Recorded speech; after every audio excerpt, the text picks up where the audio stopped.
Ba'zida sigara shunchaki sigara hisoblanadi. Bu ibora psixoanalizga asos solgan avstriyalik psixiatr va nevrolog Zigmund Freydga tegishli.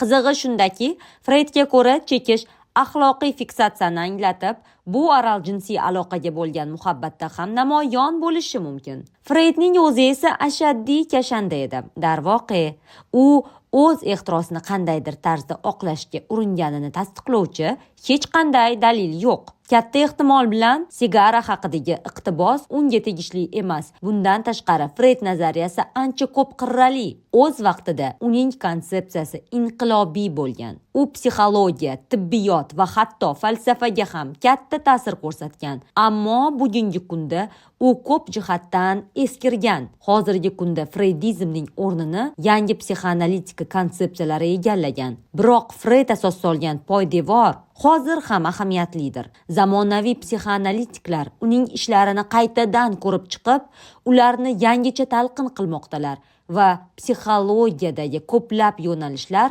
Freyd nazariyasiga borib taqaladi. Xo'sh, u nima haqida yozgan? Nima uchun sigara shunchaki sigara emas? Va Freyd iborasi nimani anglatadi? Keling, buni ko'rib chiqamiz.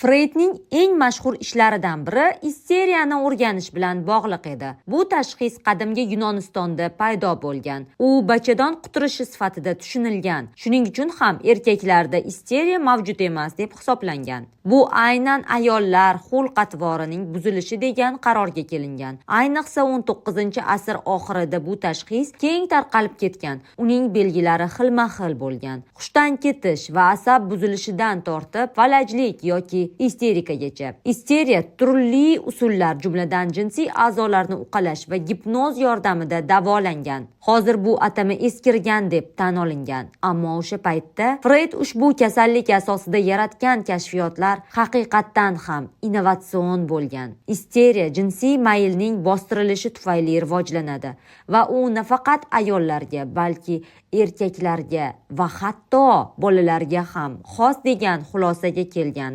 Freyd. Uning tadqiqotlari psixologiya olamida jinsiy inqilob bo'ldi va aynan shundan psixoanaliz boshlanadi. Freyd bolaning jinsiy rivojlanishi, uning fe'l-atvoriga, nevrozlarga va katta bo'lganida duch keladigan hayotiy qiyinchiliklarga qanday ta'sir qilishini o'rgandi. U psixoseksual rivojlanishning 5 bosqichini tasvirlab berdi. Birinchi bosqich oral, ya'ni og'iz orqali. U tug'ilishdan boshlanib, taxminan 1 yoshda tugaydi. Bu bosqich oral sohadagi sezgilarni fiksatsiya qilishdan iborat. Gap shundaki, Freydning fikricha, emizikli davrda og'iz bola uchun erogen zonaga, ya'ni rohat bag'ishlovchi zonaga aylanadi. Agar ko'krak suti bilan oziqlantirishda qandaydir muammolar yuzaga kelsa, unda odamda ushbu sohada fiksatsiya qoladi. Buning natijasida ba'zi zararli odatlar paydo bo'ladi. Masalan, ortiqcha ovqatlanish, chekish, tirnoq tishlash. Xuddi shu sabablarga ko'ra odam oral jinsiy aloqaga alohida moyillikni his qilishi mumkin. Ikkinchi bosqich anal. U birinchi bosqichdan keyin darhol boshlanadi va taxminan 3 yoshda tugaydi. Bu yerda anal teshikda fiksatsiya sodir bo'ladi. Bola axlat chiqarish jarayonidan zavq oladi. Bu tuvakka o'rganish bilan bog'liq. Agar ota-ona buni to'g'ri bajarsa, bolani qo'llab-quvvatlasa va maqtasa, fiksatsiya mustahkamlanmaydi. Aks holda insonda 2 turdagi shaxs shakllanishi mumkin. Anal itaruvchi yoki anal ushlab turuvchi. Birinchi turi, agar bola chidolmasdan hojatxonaga borishga ulgurmaganda, ota-onalar bolani haddan tashqari qattiq urishgan bo'lsa, shakllanadi. Bunday shaxsiyatga ega bo'lgan odamlar impulsiv bo'lib o'sadilar. Ularda sadistik moyilliklar paydo bo'lishi mumkin. Ikkinchi turi, ota-onalar qat'iyan bola xohlamasa ham tuvakka o'tirishini talab qilsalar shakllanadi. Bunday holatda balog'at yoshida qaysarlik va xasislik alomatlari yaqqol ko'zga tashlanadi. Uchinchi bosqich fallik. U 3 yoshdan 6 yoshgacha davom etadi. Bu yoshdagi bolalarda jinsiy a'zolarga qiziqish paydo bo'la boshlaydi. Ular jinsiy a'zolarini ko'zdan kechirib, bolalarning qayerdan paydo bo'lgani bilan qiziqib, masturbatsiya qila boshlaydilar. Shuningdek, bu bosqich Edip kompleksining rivojlanishi bilan ajralib turadi. Uning mohiyati bolaning qarama-qarshi jinsdagi ota-onaga nisbatan alohida moyilligi va o'z jinsidagi ota-onaga nisbatan salbiy, hatto tajovuzkor munosabatda bo'lishidan iborat.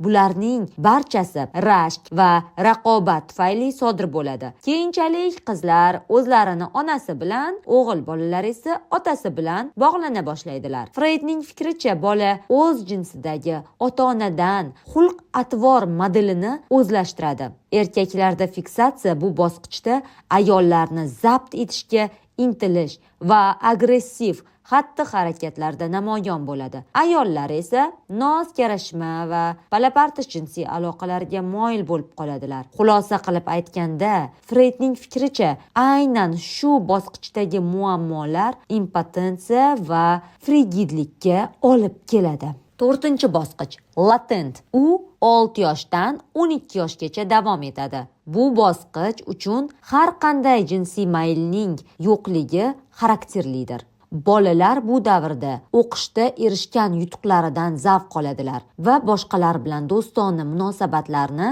shakllantirish orqali ijtimoiy aloqa ko'nikmalarini egallaydilar. Agar bu yoshda bola ko'plab muvaffaqiyatsizliklarni boshdan kechirsa, unda o'ziga ishonchsizlik va nomukammallik kompleksi shakllanishi mumkin. 5-bosqich genital. Bu bosqich pubertat davrida boshlanib, balog'atga yetish davri tugashi bilan tugaydi. Freydning fikricha, ilk o'smirlik davrida har bir bola gomoseksual davrni boshdan kechiradi. Bunda u asosan o'z jinsidagi odamlarga intilishini his qiladi. Bu muloqot va do'stlikda, ba'zan esa shahvoniy xarakterdagi o'yinlarda ifodalanadi. Ammo keyinchalik libido, ya'ni jinsiy quvvat qarama-qarshi jinsga qaratiladi. Ushbu bosqich tugagach, biz sevgi va ochiq uyg'un munosabatlar qobiliyatiga ega bo'lamiz. Agar inson bu bosqichga bog'lanib qolsa, u jinsiy hayotga berilib ketadi va munosabatlarga layoqatsiz bo'lib qoladi. Freyd nafaqat libidoning rivojlanishi haqida birinchilardan bo'lib aytgan, balki psixikaning tuzilishi haqidagi nazariyani ham shakllantirgan va undan hozirgacha ko'plab psixoanalitiklar foydalanadilar.